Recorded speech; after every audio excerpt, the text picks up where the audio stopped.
इतिहास में ऐसे कई नामी अपराधी और तानाशाह हुए हैं जिनके जुल्म की दास्तां सुनाते हुए पीड़ितों के दर्द को देखकर इतिहास खुद आंसू बहाता हुआ दिखाई देता है।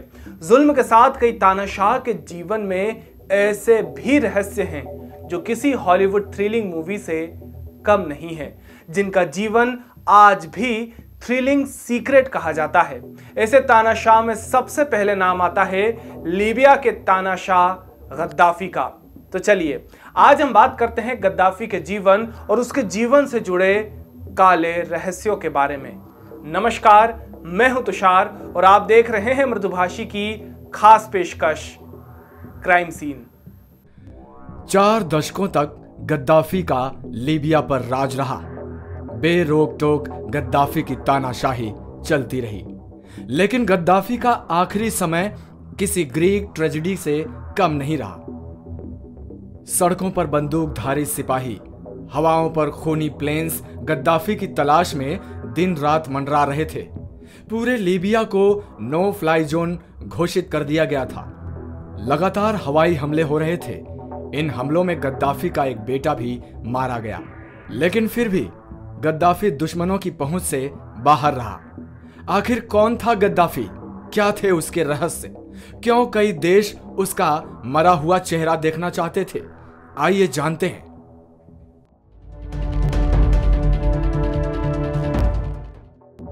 कर्नल गद्दाफी का पूरा नाम मुअम्मर अल गद्दाफी था। उसका जन्म 7 जून 1942 को लीबिया के सिरते शहर में हुआ था।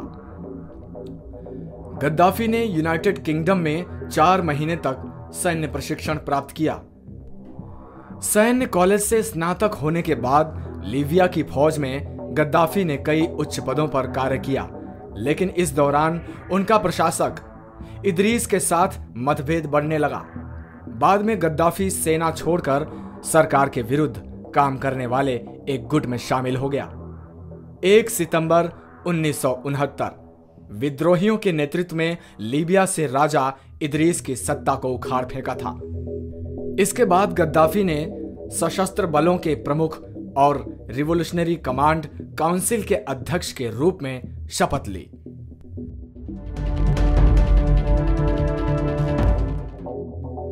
गद्दाफी महज 27 साल की उम्र में लीबिया का शासक बन गया।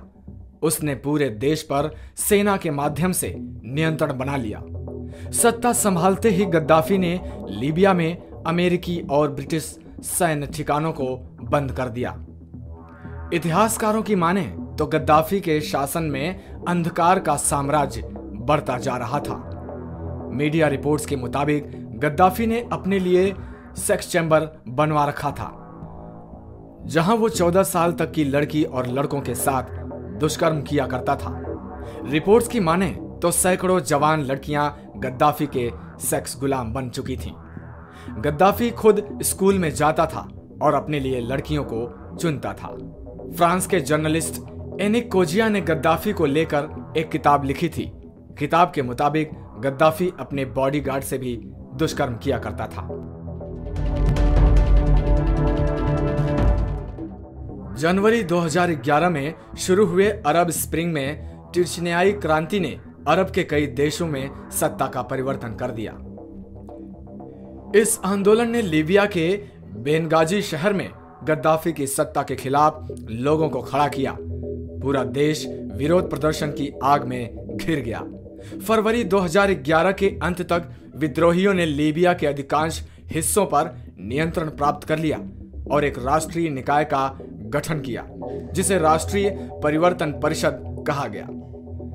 20 अक्टूबर 2011 को लीबिया के अधिकारियों ने बताया कि मुअम्मर गद्दाफी की मौत उनके गृह नगर सिरते में हुई। प्रारंभिक रिपोर्ट्स में कहा गया कि उसकी हत्या गोलियों से की गई, जबकि बाद में अन्य लोगों ने दावा किया कि उसकी मौत नाटो के एक हवाई हमलों में हुई।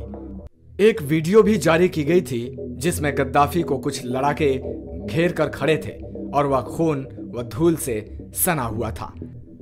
हालांकि इस वीडियो के सत्यता की पुष्टि नहीं हुई है।